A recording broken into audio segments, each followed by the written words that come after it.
इस वक्त मुत्तहिदा अरब अमारात में 7, पाकिस्तान में 8, भारत में 8:30, बांग्लादेश में 9 और यहाँ लंदन की घड़ियों में सह पहर के 4 बजा चाहते हैं। पेश खिदमत है हालात हाजिरा का प्रोग्राम सैरबीन।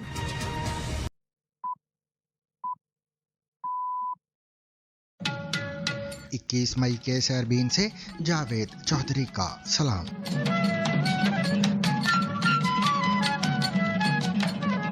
आज के प्रोग्राम में बात होगी अमेरिका की खारजा पॉलिसी के 3 अहम और तेजी से बदलते हुए महासों की, जहां एक जानिब सदर डोनाल्ड ट्रंप ने ईरान के साथ मुज़ाकरात को आखिरी मरहले में करार देते हुए खबरदार किया है कि अगर तेहरान ने मुआहिदा ना किया तो मज़ीद कार्रवाइयां भी की जा सकती हैं। 100% good answers, and if we do, we save a lot of time, energy and lives. दूसरी जानिब अमेरिकी बहरिया ने बहराए ओमान में एक ईरानी परचम बरदार तिजारती जहाज के खिलाफ कार्रवाई का दावा किया है, जिससे खित्ते में कशीदगी एक बार फिर बढ़ती हुई दिखाई दे रही है।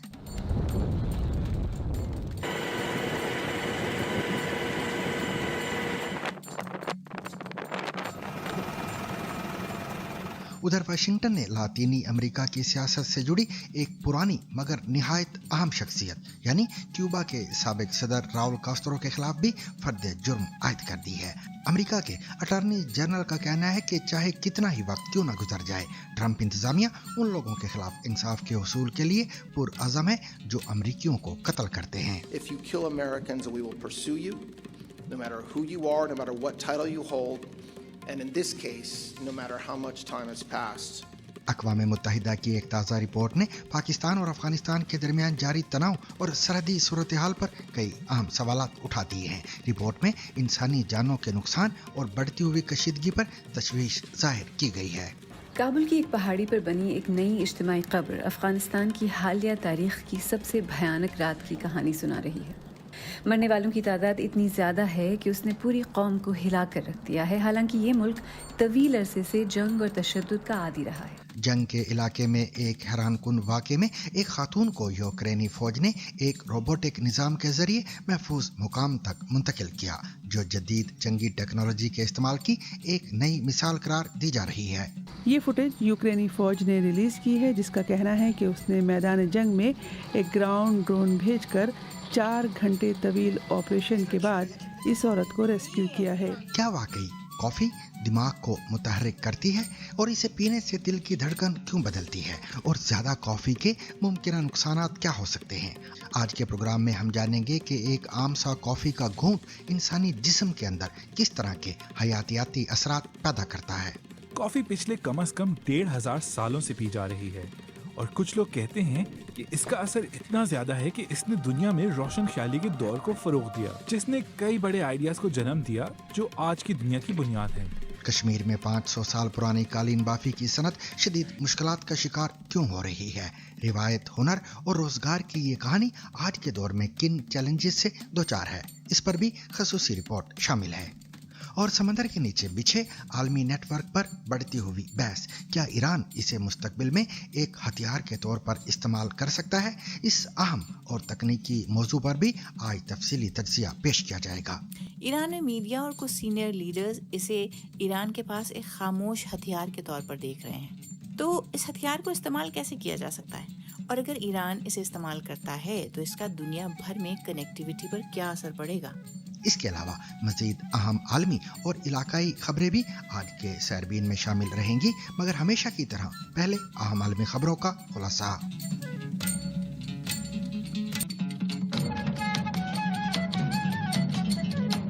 अमेरिकी सदर डोनाल्ड ट्रंप ने बुध के रोज कहा है कि ईरान के साथ जारी मुज़ाकरात आखिरी मरहले में दाखिल हो चुके हैं। ताहम उन्होंने खबरदार किया कि अगर तेहरान ने मुआहिदा ना किया तो मजीद फौजी कार्रवाई की जा सकती है। साबियों से गुफ्तगू करते हुए ट्रंप ने कहा कि अमेरिका सिफारतकारी को एक मौका दे रहा है और वो ज्यादा जानी नुकसान की बजाय कम नुकसान को तरजीह देते हैं। ताहम अगर मुज़ाकरात नाकाम हुए तो कुछ नाखुशगवार इक़दामात नागुज़ीर हो सकते हैं।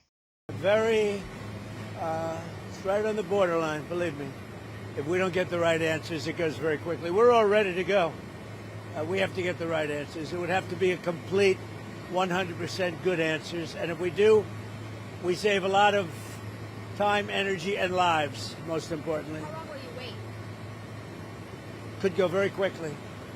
दूसरी जानिब ईरान ने इन बयानात को जंग दोबारा शुरू करने की कोशिश करार देते हुए खबरदार किया है कि किसी भी हमले के नताइज मशरिक वस्ता से बाहर तक महसूस किए जा सकते हैं। जबकि ईरानी वजीर खारजा अब्बास अराक्ची ने कहा है कि मैदान जंग में वापसी की सूरत में अमेरिका को बहुत से सरप्राइज मिलेंगे। उधर अमेरिकी सेंट्रल कमांड सेंटकॉम ने दावा किया है कि अमेरिकी बहरिया ने बहरा ओमान में एक ईरानी परचम बरदार तिजारती ऑयल टैंकर के खिलाफ कार्रवाई करते हुए उसे रोककर मुआयना किया और बादजा इसका रुख तब्दील करने की हिदायत देकर जाने की इजाजत दी है। सेंटकॉम के मुताबिक MTC नामी जहाज पर शुबा था कि वो अमेरिकी बहरी नाकाबंदी की खिलाफवर्जी करते हुए ईरानी बंदरगाह की जानिब जा रहा था। अमेरिकी फौज का कहना है कि बहरी पाबंदियों पर अमल दरामद जारी है और अब तक 90 से जायद तिजारती जहाजों का रुख तब्दील किया जा चुका है। इस कार्रवाई की वीडियो भी सेंटकॉम ने अपने सोशल मीडिया अकाउंट्स पर जारी की है।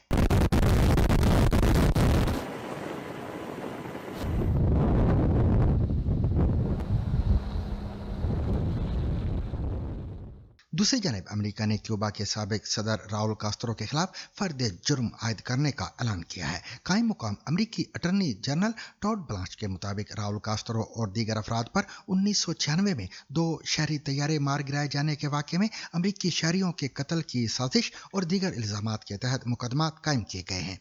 ब्लांच ने सहाफियों से बात करते हुए कहा कि चाहे कितना ही वक्त क्यों ना गुजर जाए, ट्रंप इंतजामिया उन लोगों के खिलाफ इंसाफ के उसूल के लिए पुरअज़म है जो अमरीकियों को कत्ल करते हैं। उन्होंने कहा कि अमेरिका अपने शहरियों को ना भूलता है और ना ही भूलेगा।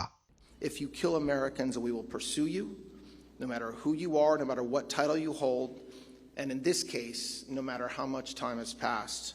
94 साल राउल कास्त्रो क्यूबा के साबिक सदर और इनकलाबी रहनुमा है जिन्होंने अपने भाई फिडेल कास्त्रो के बाद 15 वर्ष तक मुल्क की क़यादत की। उन्होंने क्यूबन इनकलाब में एक अहम किरदार अदा किया और बादशाह कम्युनिस्ट पार्टी की यक जमाती हुक्मरानी को बरकरार रखा। राउल कास्त्रो के दौर में सन 2014 से 2016 के दरमियान अमेरिका और क्यूबा के ताल्लुकात में बेहतरी आई और उस दौरान बाराक हुसैन ओबामा के साथ तारीखी मुज़ाकरात भी हुए। तमाम बाद में सदर डोनाल्ड ट्रंप के दौर में ताल्लुकात दोबारा कशीदा हो गए। राउल कास्त्रो ने सन 2021 में इक़्तिदार मौजूदा सदर के हवाले कर दिया। ताहम उन्हें अब भी क्यूबा की सियासत में बाअसर शख्सियत तस्वुर किया जाता है।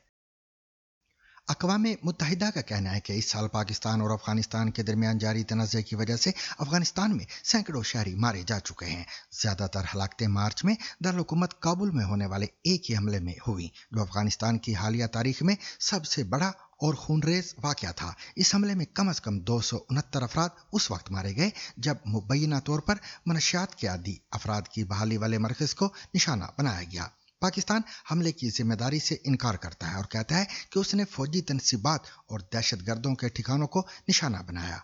काबुल से योगिता लमाई की रिपोर्ट पेश कर रही हैं आलिया नास्की।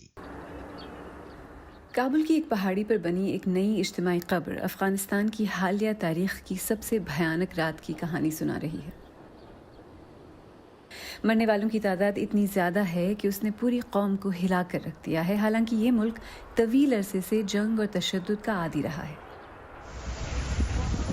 ये एक ऐसी रात थी जिसने उस सुकून को बर्बाद कर दिया जिसकी अफगान शहरियों को आहिस्ता आहिस्ता आदत हो रही थी।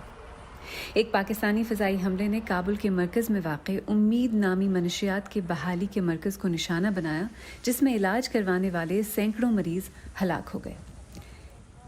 क्या आपको मालूम है कि इस कब्रिस्तान में आपका भाई कहाँ दफन है? हम इज्तिमाई कब्र के पास मसूदा से मिले, जो इन मुतासिरीन में से एक की बड़ी बहन है। उन्होंने हमें बताया कि उन्हें ठीक से मालूम नहीं कि उनका भाई कहाँ दफन है, क्योंकि 24 साला फार्मासिस्ट मीर वैस का सिर्फ धड़ ही मिल सका था। मसूदा ने उनके जिस्म पर मौजूद एक पैदाइशी निशान से उन्हें पहचाना।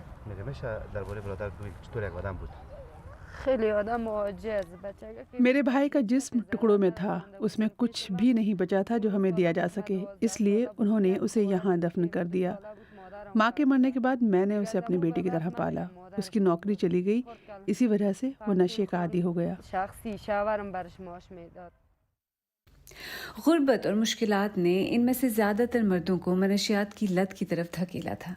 इनमें रोज़ाना उजरत पर काम करने वाले मजदूर, रेड़ी वाले और दुकानदार शामिल थे। पाकिस्तान का कहना है कि उसने एक फौजी अड्डे और दहशतगर्दों के ठिकाने पर हमला किया, लेकिन मुतासिरा खानदान इस दावे को झुठलाते हैं। मोहम्मद अनवर वलीज़ादा रेहड़ी पर पानी बेचते थे और 6 बच्चों के बाप थे। मशरक़ी काबुल में उनके घर पर हम अनवर के भाइयों से मिले, जिन्होंने बताया कि उन्होंने अनवर की कटी हुई लाश तलाश करने से पहले कई दिनों तक मरने वालों की सैकड़ों हौलनाक तस्वीर देखी। ये ना जानना कि वो जिंदा है या मर गया है बहुत तकलीफदेह था, और फिर उसका कटा हुआ धड़ मिलना, ये बहुत बड़ा सदमा था। पूरी दुनिया जानती है कि ये जगह कोई फौजी अड्डा नहीं था। यहाँ मरीज थे और नशे के आदी लोग थे। अस्पतालों को निशाना बनाना ना इस्लामी है ना इंसानी, ये वहशाना जुल्म है। ये मरकज़ काबुल की एक बड़ी शाहराह पर वाक़ है। This is the gate of the Omid Drug Rehabilitation Center. ये उम्मीद ड्रग रिहैबिलिटेशन मरकज़ का गेट है। हमें इससे आगे जाने की इजाज़त नहीं दी गई।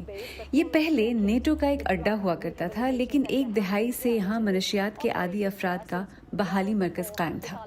ये तालिबान के इख्तिदार में आने से बहुत पहले से काम कर रहा था। अब चूंकि हम अंदर नहीं जा सकते, इसलिए हमें नहीं मालूम कि इस मरकज़ के करीब तालिबान की कोई पुलिस या फौजी तंसीबात थीं या नहीं, लेकिन हम ये ज़रूर जानते हैं कि ये बात सबके इल्म में थी कि इस तिब्बी मरकज़ में हज़ारों शहरियों का इलाज हो रहा था। ये वीडियो 3 साल पुरानी है, जब BBC को मरकज़ के अंदर जाकर इलाज करवाने वाले मरीजों से बात करने की इजाज़त मिली थी। अफगानिस्तान की तालिबान हुकूमत ने इस मरकज़ पर हमले को जंगी जुर्म करार दिया है। हम नायब तर्जुमान हमदुल्ला फितरत से मिले।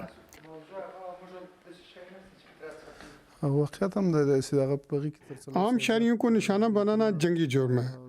बैनुल-अक़वामी अदारों को इस वाक़े की तहकीकात करनी चाहिए और जो लोग ज़िम्मेदार हैं उनके खिलाफ कार्रवाई करनी चाहिए। तालिबान हुकूमत का इसरार है कि काबुल महफूज है, लेकिन दहाइयों की जंग से संभलने वाले इस मुल्क के लिए इस नए तनाज़े ने दोबारा तशद्दुद और खून खराबे का खौफ पैदा कर दिया है। मार्च में जब इस कार्रवाई की इब्तिदाई मालूमात सामने आने के बाद तालिबान हुकूमत ने इल्ज़ाम लगाया, तो पाकिस्तानी फौज के ताल्लुकात आमा के सरबराह लेफ्टिनेंट जनरल अहमद शरीफ ने इस इल्ज़ाम को मुस्तरद कर दिया था। They initiated and we responded। तो ये जो हम स्ट्राइक की, जो और ये मैं आपको बता देता हूँ कि इसमें अभी तक हम 81 एयर स्ट्राइक्स 81 लोकेशंस पे स्ट्राइक कर चुके हैं। These all strikes are targeted against terrorist support infrastructures। What do you mean जब हम कहते हैं terrorist support infrastructure? वो तमाम इंफ्रास्ट्रक्चर जहाँ से पाकिस्तान में जो दहशतगर्दी हो रही है उसको सपोर्ट प्रोवाइड की जा रही है। ये सपोर्ट चाहे उनके कोर हेडक्वार्टर्स की है, उनके ब्रिगेड हेडक्वार्टर्स की प्रोवाइड कर रहे हैं, चाहे उनके वो एम्युनिशन डेपोज हैं, चाहे वो स्टोरेज साइट्स हैं। आजकल वो आपने देखे होंगे कि रूडिमेंट्री टाइप ड्रोन भेजते हैं जहाँ पे ड्रोन स्टोर्स किए हुए। So it is those strikes, those areas जो इंटेलिजेंस बेस्ड इनको स्ट्राइक की जाती है। पाकिस्तान के अहदाफ से मुतल्लक वहाँ हुकाम का क्या कहना है, इसकी तफसीलात बताएंगे इस्लामाबाद से नामानिगार उमर दराज नंगियाना। पाकिस्तान ने जब काबुल में ये एयर स्ट्राइक्स किए, उसके फौरी बाद ये खबरें सामने आना शुरू हुई कि इनमें सिविलियंस की डेथ हुई है। पाकिस्तान की हुकूमत और पाकिस्तान के इंफॉर्मेशन मिनिस्टर उसी वक्त ऑन रिकॉर्ड आए। उन्होंने मीडिया को कुछ वीडियोस दिखाई जिसमें उन्होंने ये क्लेम किया कि पाकिस्तान ने जिस जगह पर स्ट्राइक किया वहाँ पे एक सब्सिक्वेंट एक्सप्लोजन हुआ, जो ये जाहिर करता है कि ये बुनियादी तौर पर एक मिलिट्री फैसिलिटी थी जिसमें गोला बारूद वगैरह जमा किया जा रहा था, जिसकी वजह से ये एक बहुत बड़ा धमाका वहाँ पर हुआ है। उससे उन्होंने ये साबित करने की कोशिश की कि पाकिस्तान ने मिलिट्री टारगेट को स्ट्राइक किया है, उसने सिविलियन टारगेट को स्ट्राइक नहीं किया। उसके बाद भी उन्होंने मुख्तलिफ मौक़े के ऊपर यही क्लेम किया कि पाकिस्तान ने अफ़गानिस्तान में जितने भी टारगेट्स को हिट किया वो तमाम के तमाम मिलिट्री टारगेट्स थे, उनमें कोई भी सिविलियन टारगेट नहीं था। अब भी जब UN की तरफ से ये रिपोर्ट सामने आई है कि ये बुनियादी तौर पर एक सिविलियन टारगेट के ऊपर अटैक था जिसमें बहुत से अफराद जो हैं वो मारे गए और इसकी इन्वेस्टिगेशन होनी चाहिए क्योंकि ये एक वॉर क्राइम हो सकता है, उसके बाद भी पाकिस्तान के मौक़िफ़ में कोई तब्दीली नहीं आई है, जो कि ये है कि पाकिस्तान ने मिलिट्री टारगेट को हिट किया था, किसी सिविलियन टारगेट को हिट नहीं किया था। सामीन, एक सवाल जो शायद चंद सेकंड में ख़त्म हो जाना चाहिए था, लेकिन अब यही सवाल भारत में साफत, इक़्तिदार और जवाबदेही से मुतल्लक एक नई बहस का मरकज़ बन चुका है। तो आखिर एक सवाल ने इतना बड़ा तनाज़ा क्यों खड़ा कर दिया? नॉर्वे के दौरे के दौरान एक साफ़ी ने भारतीय वज़ीर आज़म नरेंद्र मोदी से ये पूछने की कोशिश की कि वो आज़ाद सहाफ़त के सवालात का सामना क्यों नहीं करते। सवाल तो पूछा गया, मगर जवाब नहीं आया। इसके बाद सोशल मीडिया, भारतीय सियासत और हुकूमती हलकों में एक नई बहस शुरू हो गई है। आइए पहले आपको वो लम्हा दिखाते हैं जब वज़ीर आज़म मोदी से ये सवाल किया गया।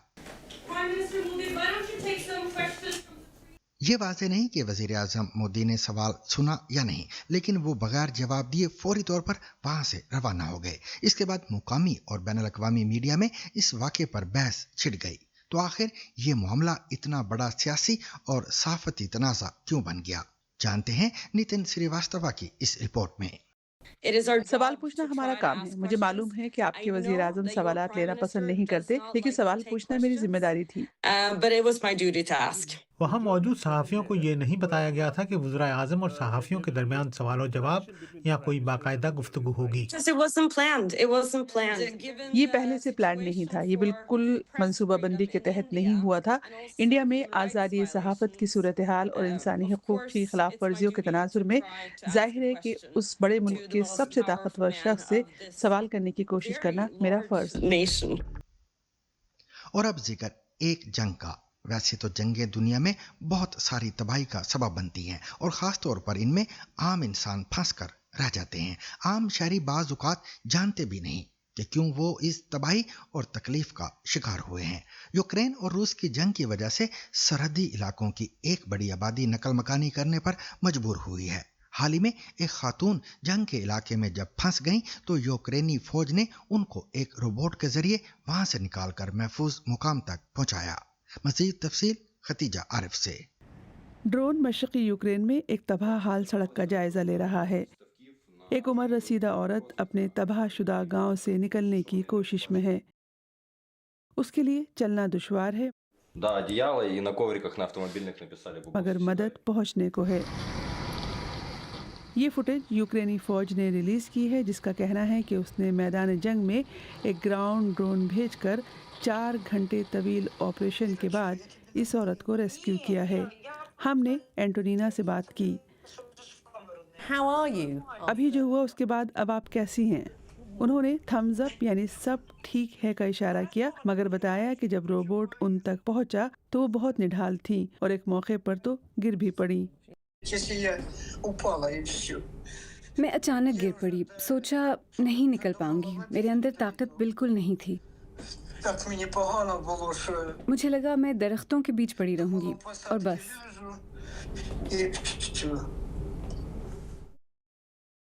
यूक्रेनी हुक्काम के मुताबिक उन्हें लेने के लिए भेजे गए ग्राउंड ड्रोन पर एक कंबल और हिदायत थी। अम्मा बैठ जाएं। एंटोनिना ने घर छोड़ने के बारे में बताया कि महाज़े जंग पर रहना नामुमकिन था, मगर वो घर वालों से बिछड़ गई थी। कैसा लग रहा है अब आप जब महफूज जगह पर हैं? मैं बहुत खुश हुई। मैं रोने लगी इसलिए कि अब मैं बच्चों को देख सकूंगी। मैं सब मदद करने वालों की शुक्रगुजार हूँ। ग्राउंड ड्रोन्स का फौजियों के रेस्क्यू और रसद में अहम किरदार रहा है, मगर ये मिशन ज़रा मुख्तलिफ था। ड्रोन ने एक बड़ी बी की जान बचाई। सामीन, दुनिया भर में रोजाना अरबों कप कॉफी पी जाती है। किसी के लिए ये दिन की शुरुआत है, किसी के लिए थकन का इलाज और किसी के लिए एक खामोश साथी। लेकिन क्या आप जानते हैं कि जिस कॉफी को आप शौक से पीते हैं, इसकी कहानी कहाँ से शुरू हुई? कहा जाता है कि कॉफी की दरियाफ्त एक चरवाहे की वजह से हुई, जिसने देखा कि उसकी बकरियां एक खास पौधे के दाने खाने के बाद गैर मामूली तौर पर चुस्त हो जाती हैं। मगर ये सिर्फ एक दास्तान है या हकीकत? और फिर सवाल ये भी है कि जब आप कॉफी का एक घूंट लेते हैं तो आपके जिस्म के अंदर क्या होता है? क्या वाकई कॉफी दिमाग को मुतहर्रिक करती है? दिल की धड़कन क्यों बदलती है? सुनिए कॉफी की दिलचस्प तारीख, इसके सफर और आपके जिस्म पर इसके असरात की कहानी हमारी इस रिपोर्ट में। आप जब तक ये वीडियो खत्म करेंगे तब तक दुनिया में 80 लाख कप कॉफी पी जा चुकी होगी। कॉफी पिछले कम से कम 1500 सालों से पी जा रही है और कुछ लोग कहते हैं कि इसका असर इतना ज्यादा है कि इसने दुनिया में रोशन ख्याली के दौर को फरोग दिया, जिसने कई बड़े आइडियाज को जन्म दिया जो आज की दुनिया की बुनियाद है। कॉफी में मेन इंग्रेडिएंट कैफीन होती है, जो दुनिया में सबसे ज्यादा ली जाने वाली साइको एक्टिव ड्रग मानी जाती है। तो कॉफी आई कहां से और जब हम इसे पीते हैं तो ये हमारे साथ क्या करती है? कॉफी इथोपिया में पैदा होने वाली कोफिया अराबिका पौधे के फल से आती है।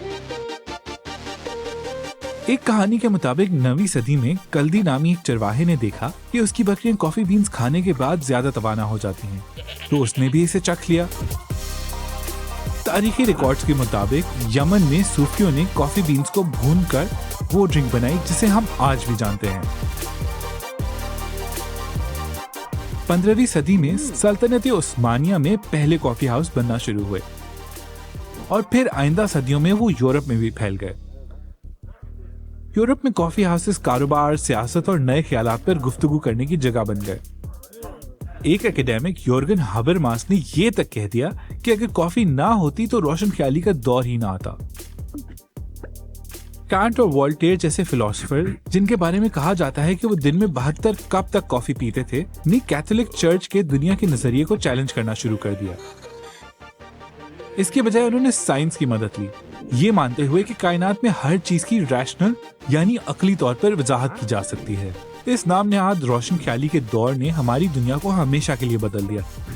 इसकी वजह से बादशाहतें खत्म हुई, जमहूरियत को फरोग मिला और कई साइंटिफिक डिस्कवरीज हुई। कॉफी की वजह से गुलामों की तजारत यानी स्लेव ट्रेड में भी इजाफा हुआ। फ्रांसीसी लोग अफ्रीका से लाए गए गुलामों से हेटी के बागात में काम करवाते थे और 19वीं सदी के आगाज में ब्राजील अफ्रीकी गुलामों की मदद से दुनिया की 1/3 कॉफी पैदा करने वाला मुल्क बन गया। कुछ लोग ये भी कहते हैं कि इसने कैपिटलिज्म यानी सरमायादारी को भी फरोग दिया। कंपनियों ने अपने वर्कर्स में कॉफी बांटना शुरू कर दी और फिर उन्हें कॉफी ब्रेक्स देना शुरू कर दी। ये कोई रहमदिल काम नहीं था, वो एक्चुअली अपने वर्कर्स की प्रोडक्टिविटी बढ़ाने की कोशिश कर रहे थे। चलिए फास्ट फॉरवर्ड करके मौजूदा दौर में आते हैं और अब रोजाना 2 अरब कप कॉफी पी जाती है। ये सालाना 90 अरब डॉलर की इंडस्ट्री है और सबसे ज्यादा अहम बात यह है कि अब ये अरबों लोगों की रोजमर्रा की जिंदगी का हिस्सा है। तो कॉफी से हमारे जिस्म पे क्या असर होता है? जब कैफीन आपके डाइजेस्टिव सिस्टम में दाखिल होती है तो ये आपकी इंटेस्टाइन्स यानी आंतों के जरिए आपके खून में शामिल होती है, लेकिन इसके असरात तब शुरू होते हैं जब ये आपके नर्वस सिस्टम से मिलती है। ये इसलिए होता है क्योंकि कैफीन का केमिकल स्ट्रक्चर आपके जिस्म में बनने वाली एक और चीज से मिलता है, एडेनोसिन। कैफीन जिस्म में एडेनोसिन के रिसेप्टर से जुड़ जाती है जो कि आपकी नर्व सेल्स की सरफेस पर होते हैं। ये बिल्कुल ऐसा ही है जैसे चाबी से ताला खोलना। एडेनोसिन आपकी सिंपैथेटिक नर्वस सिस्टम को आहिस्ता करती है और ये आपकी धड़कन कम करके आप में गुनूदगी और सुकून बढ़ाती है। इन रिसेप्टर्स को रोककर कैफीन जिस्म में उल्टा इफेक्ट करती है। मिसाल के तौर पर आपका ब्लड प्रेशर थोड़ा सा बढ़ सकता है, खास तौर पर अगर आपको कॉफी पीने की आदत ना हो। ब्रेन एक्टिविटी के साथ भी यही होता है। कैफीन आपके ब्रेन को स्टिमुलेट करती है, भूख को कम करती है और आपको चाको चौबंद रहने में मदद करती है ताकि आप ज्यादा देर तक तवज्जो दे सके। कैफीन आपकी मूड को भी बेहतर कर सकती है, थकन के एहसास को कम करती है और फिजिकल परफॉर्मेंस इंप्रूव करती है। इसीलिए कई एथलीट्स इसे सप्लीमेंट के तौर पर लेते हैं। इसके असरात 15 मिनट से 2 घंटे के दरमियान रह सकते हैं।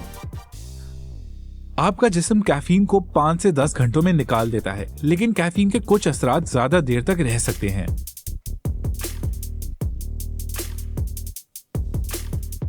अगर आप कैफीन के असरात को ज्यादा करना चाहते हैं तो एक्सपर्ट्स कहते हैं कि दोपहर को कैफीन पीना छोड़ दें ताकि अगली सुबह जब आप कॉफी पिएं तो उसका असर ज्यादा हो। कॉफी पीते हुए थोड़ी एहतियात करना जरूरी है। सेहतमंद अफराद को ज्यादा से ज्यादा 400 मिलीग्राम कैफीन तजवीज की जाती है, जो कि 4 से 5 कप कॉफी के बराबर है।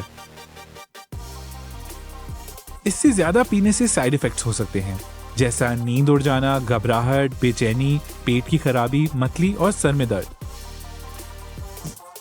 ज्यादा मुज़र असरात जैसा कि दौरे पड़ना तब होते हैं जब आप 1200 मिलीग्राम कैफीन जल्दी में पी जाएं, जो कि तकरीबन 12 कप कॉफी के बराबर है। जाहिर है ये लिमिट्स हर इंसान के लिए मुख्तलिफ होती हैं। कुछ लोगों पर जेनेटिकली कैफीन का ज्यादा असर होता है, लेकिन अगर देखभाल के पी जाए तो कॉफी सेहत के लिए अच्छी है। मसलन हार्वर्ड यूनिवर्सिटी के डॉक्टर मेटियस हेन के मुताबिक इसको टाइप 2 डायबिटीज, दिल की बीमारियां, कुछ कैंसर्स और पार्किंसंस का रिस्क कम करने के साथ मुंसलिक किया जाता है। लेकिन इन सब फवायद का ताल्लुक सिर्फ कैफीन से ही नहीं है। कॉफी में और भी फायदेमंद अज्जा होते हैं, जैसा कि क्लोरोजेनिक एसिड, जो एक एंटीऑक्सीडेंट होता है जिससे कई बीमारियों का रिस्क कम होता है। तो अगली बार आप जब कॉफी का मग पकड़े तो शायद आप उसे एक मुख्तलिफ नजर में देखेंगे।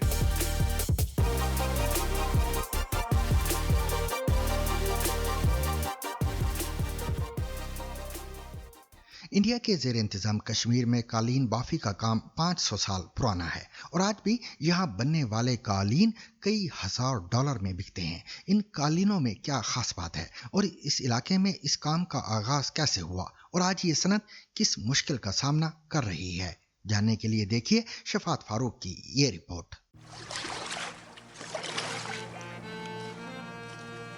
दिखने में तो ये छोटा सा कालीन है, लेकिन इसकी कीमत होगी तकरीबन 3 से 4 हज़ार डॉलर। मगर क्यों? ऐसी क्या खास बात है इस कालीन में? खास बात यह है कि ऐसे बारीक काम वाले कालीन बुनने में 1 साल से ज़्यादा का वक्त लग जाता है।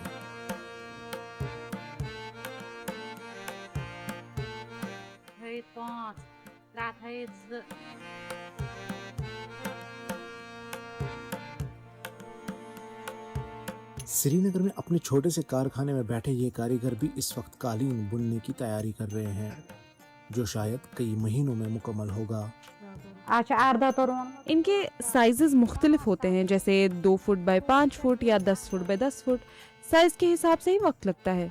किसी कालीन को 3 महीने लगते हैं, किसी को 6 से 7, किसी को 1 साल से भी ज्यादा।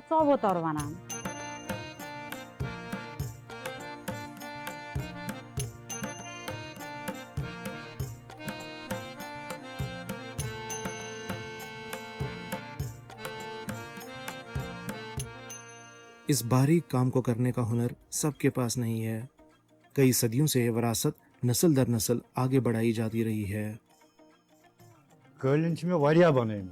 मैंने काफ़ी कालीन बुने होंगे, लेकिन कुछ कालीन हरूफ वाले थे जिनमें फारसी लिखी हुई थी।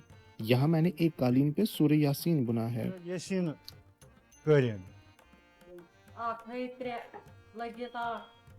इस कागज़ पर आप जो लिखाई देख रहे हैं, ये एक तरह का कोड है, कालीन के डिज़ाइन का कोड।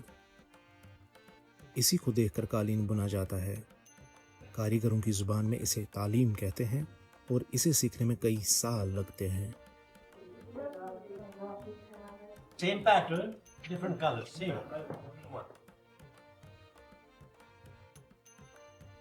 ये खूबसूरत कालीन और इन्हें बुनने का फन कश्मीर कैसे पहुंचा, ये दास्तान भी बहुत दिलचस्प है।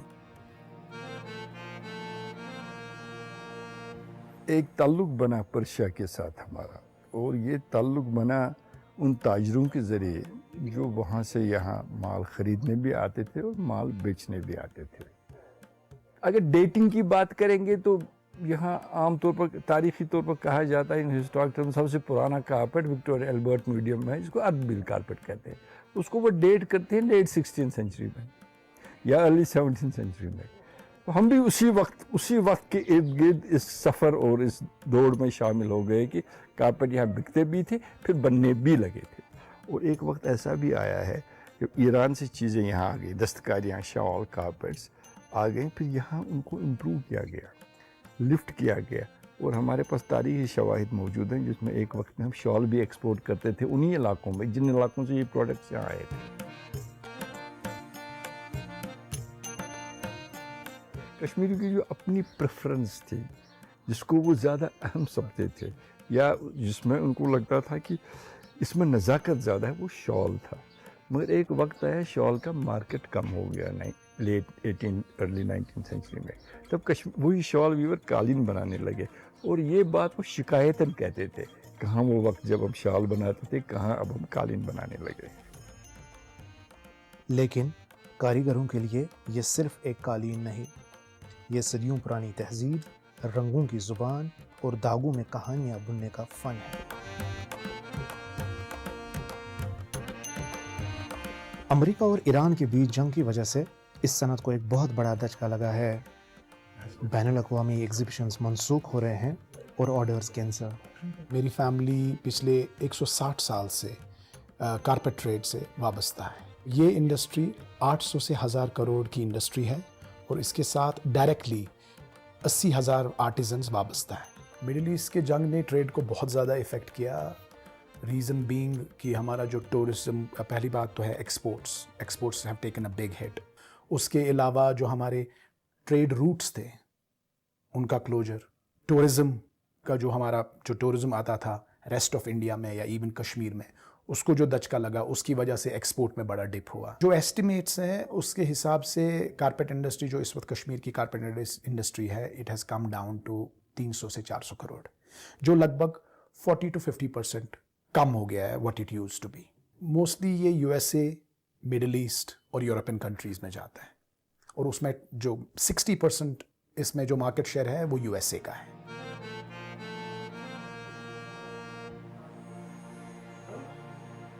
یہ صنعت آج صرف معاشی بحران کا شکار نہیں بلکہ اپنی شناخت کی جنگ بھی لڑ رہی ہے. چونکہ آپ کا جب مال ہی نہیں بکے گا تو آبویسلی آپ کی پروڈکشن میں بہت بڑا افیکٹ ہوگا. تو آپ کی پروڈکشن پھر سے نہیں ہوگی کیونکہ وہ ریوائیو نہیں ہوگی. تو اس کی وجہ سے آرٹیزنل ایگزٹ ہوتا رہے گا بیکاز ان کو سسٹین کرنا بہت مشکل ہے. یہ ایک اس کا پہلو ہے. دوسرا پہلو ہے کہ جو اس کے ٹریڈرز اس کے ساتھ وابستہ ہے، جو اس کے ساتھ ایکسپورٹ ہاؤسز وابستہ ہے، جو اس کے ساتھ ریٹیلرز وابستہ ہیں، ان کے جو امپلائیز ہیں وہ ان کو کب تک سسٹین کر پائیں گے.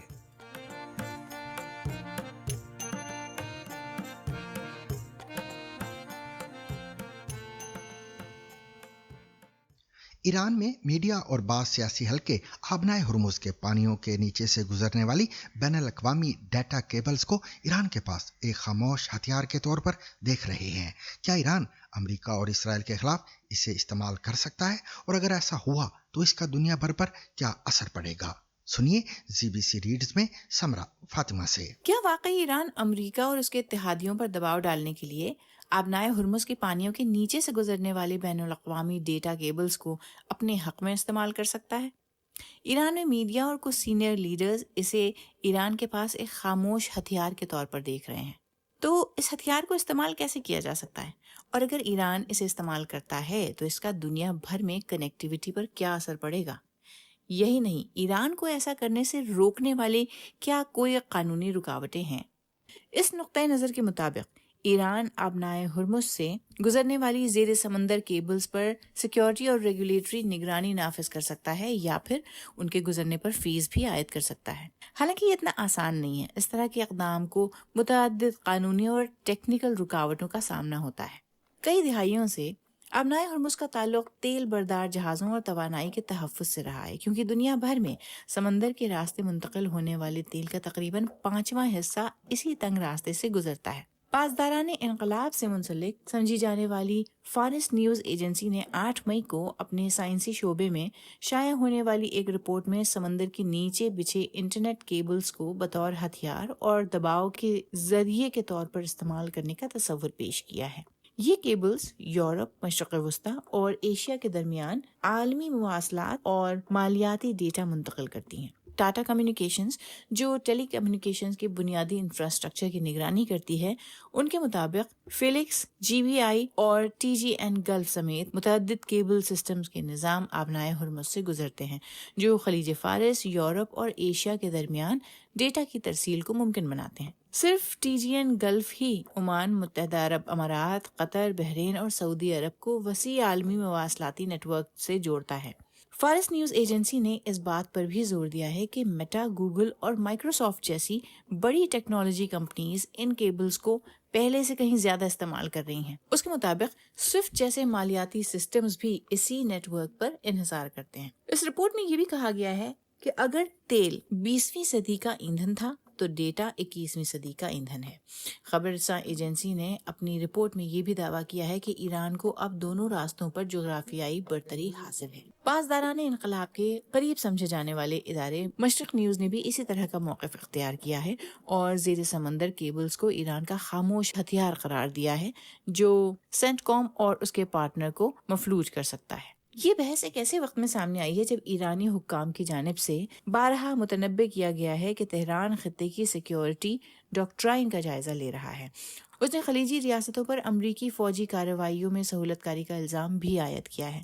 ایران کی رکن پارلیمنٹ احسان غازی زادہ ہاشمی نے 2 مئی کو سرکاری خبر رساں ایجنسی ارنا کو بتایا کہ اراکین اسمبلی ایک نیا ایکشن پلان تیار کر رہے ہیں۔ انہوں نے کہا کہ آبنائے ہرمز کی آبی گزرگاہوں میں زیر سمندر ڈیٹا ترسیل کی کیبل سے متعلق کوئی بھی سرگرمی بشمول راستے کے ڈیزائن، تنصیب، آپریشن، مرمت یا ان کا رخ تبدیل کرنا ایران کی حکومت سے پیشگی اجازت کے بعد ہی انجام دی جا سکتی ہیں۔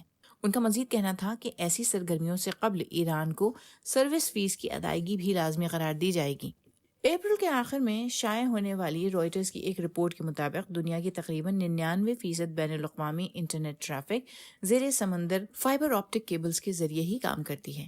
ٹیلی کمیونیکیشن انفراسٹرکچر پر کام کرنے والی کمپنی ٹیلی جیوگرافی کے مطابق فیلکس، AEE1 اور گلف برج انٹرنیشنل کی کیبلز آبنائے ہرمز سے گزرتی ہیں۔ اس علاقے میں کسی بھی سنگین خلل سے خطے کی انٹرنیٹ اور بینک کاری نظام اور کاروباری نیٹ ورکس بری طرح متاثر ہو سکتے ہیں۔ فارس نیوز ایجنسی نے بین الاقوامی تخمینوں کا حوالہ دیتے ہوئے کہا ہے کہ زیر سمندر کیبل نیٹ ورک دنیا بھر میں روزانہ کھربوں ڈالر کی مالی لین دین کی منتقلی کو ممکن بناتا ہے۔ ایرانی میڈیا ادارے نے اس بات پر بھی زور دیا ہے کہ ان نیٹ ورکس میں خلل چند دنوں کے اندر اربوں ڈالر کے معاشی نقصان کا سبب بن سکتا ہے، اور اسی وجہ سے یہ معاملہ محض ایک ٹیکنیکل مسئلہ نہیں ہے بلکہ قومی سلامتی اور جغرافیائی سیاسی اثر و رسوخ کا مسئلہ بن گیا ہے۔ تو اس بارے میں تجاویز کیا ہیں؟ ایران کے سخت گیر میڈیا اداروں اور حکومت کے قریب سمجھے جانے والے حلقوں نے واضح طور پر کیبلز کو کاٹنے یا ضبط کرنے کا مطالبہ نہیں کیا ہے۔ ان کی بنیادی توجہ ٹول وصولی، ڈیجیٹل حکمرانی اور ضوابط کے نفاذ جیسے تصورات پر مرکوز ہے۔ وہ یہ موقف اختیار کرتے ہیں کہ آبنائے ہرمز کا ایک حصہ ایرانی علاقائی پانیوں میں ہے جبکہ دوسرا حصہ عمان کے زیر کنٹرول ہے، اور اس لیے تہران سمندر کی طے کے اس حصے سے گزرنے والی بنیادی انفراسٹرکچر پر خود مختاری اور قانونی کنٹرول استعمال کر سکتا ہے۔ رکن پارلیمنٹ احسان غازی زادہ ہاشمی کے بیانات کی توثیق کرتے ہوئے فارس نیوز ایجنسی نے کئی ممکنہ اقدامات تجویز کیے ہیں، جن میں زیر سمندر کیبلز بچھانے کے لیے اجازت نامے لازمی قرار دینا، فیس مقرر کرنا اور منافع کمانے کے مقصد سے مرمت اور دیکھ بھال کی کارروائیوں میں ایران کے کردار کو بڑھانا شامل ہے۔ زیر سمندر کیبلز عموماً فائبر آپٹکس کے متعدد ریشوں پر مشتمل ہوتی ہیں، جنہیں دباؤ، زنگ اور بیرونی نقصان سے بچانے کے لیے سٹیل انسولیشن اور پولی ایتھیلین کی تہوں سے محفوظ بنایا جاتا ہے۔ فارس نیوز ایجنسی نے لکھا ہے کہ تنازع والے علاقے میں کیبلز کی مرمت خاص طور پر مشکل ہوتی ہے کیونکہ مرمتی جہازوں کو اجازت ناموں، محفوظ سمندری رسائی اور مستحکم آپریشنل حالات کی ضرورت ہوتی ہے۔ رپورٹ میں مزید کہا گیا ہے کہ ان کیبلز کو استعمال کرنے والی غیر ملکی ٹیکنالوجی کمپنیوں کو ایران کے ضوابط کے تحت کام کرنا چاہیے۔ فارس نیوز ایجنسی نے اس بات پر زور دیا ہے کہ یہ تمام تجاویز عملی ہیں اور آبنائے ہرمز کو محض ایک توانائی راہداری سے نکال کر ایران کے ڈیجیٹل اور اقتصادی طاقت کے انفراسٹرکچر کا حصہ بنایا جانا چاہیے، جو کہ ایران کے وسیع تر غیر متوازن سیکیورٹی نظریے کے مطابق ہے۔ اور اب اس سوال پر لوٹتے ہیں کہ کیا ایران کے پاس یہ اقدامات کرنے کے قانونی اختیارات بھی ہیں؟ پاسداران انقلاب کے قریب سمجھے جانے والے میڈیا اداروں نے بڑی حد تک اقوام متحدہ کے کنونشن برائے سمندری قانون کی ایرانی تشریح پر انحصار کیا ہے، یہ کہتے ہوئے کہ آبنائے ہرمز کے سب سے تنگ حصے تقریباً مکمل طور پر ایران اور عمان کے علاقائی پانیوں کے اندر واقع ہیں۔ ان کا ماننا ہے کہ بین الاقوامی جہازوں کو آبنائے ہرمز سے گزرنے کا حق حاصل ہے، لیکن اس سے ساحلی ریاستوں کی خود مختاری ختم نہیں ہوتی۔ تاہم بین الاقوامی میری ٹائم قانون بنیادی عالمی مواصلاتی انفراسٹرکچر پر ایران کے اختیار کی اس قدر و وسیع تشریح یا ڈیٹا کے بہاؤ پر لامحدود کنٹرول کے نفاذ کو مسترد کر سکتا ہے۔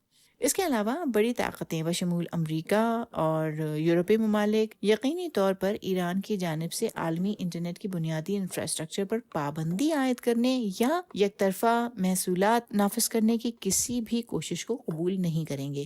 جہازوں کے برعکس زیر سمندر کیبلز کی مسلسل نگرانی کرنا مشکل کام ہوتا ہے اور ان کا نظم و نسق حکومتوں اور نجی کمپنیوں کے درمیان پیچیدہ بین الاقوامی معاہدوں کے تحت چلتا ہے۔ اس میں جان بوجھ کر کی گئی کسی بھی طرح کی کی مداخلت سے وسیع پیمانے پر بین الاقوامی رد عمل سامنے آ سکتا ہے۔ البتہ اگر آبنائے ہرمز میں جہاز رانی کے حوالے سے ایران کے حالیہ اقدامات کو کسی اشارے کے طور پر دیکھا جائے تو یہ ضروری نہیں کہ ایران زیر سمندر کیبلز پر کنٹرول قائم کرنے کے لیے اپنے اسٹریٹجک تصور کو عملی جامہ پہنانے کے لیے مکمل قانونی اجازت طلب کرے۔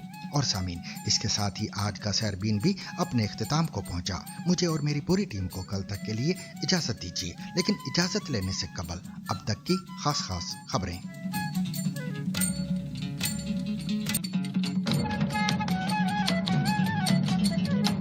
برطانیہ نے خلیج کے 6 ممالک کے ساتھ ایک تجارتی معاہدہ طے کیا ہے، جس کے بارے میں حکومت کا کہنا ہے کہ اس سے ملک کی معیشت کو 3.7 ارب پاؤنڈ کا فائدہ ہوگا۔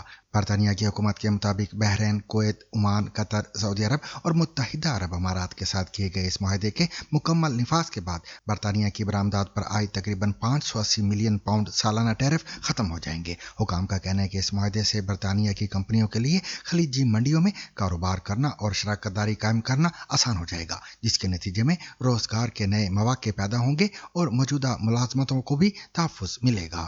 چین کی وزارت خارجہ نے اعلان کیا ہے کہ پاکستان کے وزیر اعظم شہباز شریف سنیچر یعنی 23 مئی سے بیجنگ کا دورہ کریں گے، جہاں وہ اہم مذاکرات میں شرکت کریں گے۔ پاکستان اور چین دونوں مشرق وسطیٰ کے بحرانوں میں ثالثی کی کوششیں کر رہے ہیں۔ 8 اپریل سے جنگ بندی کے باوجود امریکہ کے صدر ڈونلڈ ٹرمپ نے گزشتہ روز خبردار کیا ہے کہ سفارتکاری کے لیے دستیاب وقت تیزی سے ختم ہو رہا ہے۔ چینی وزارت خارجہ کے ترجمان نے جمعرات کو پریس کانفرنس میں کہا کہ چین اور پاکستان کی قیادت دو طرفہ تعلقات اور باہمی دلچسپی کے امور پر تفصیلی تبادلہ خیال کرے گی۔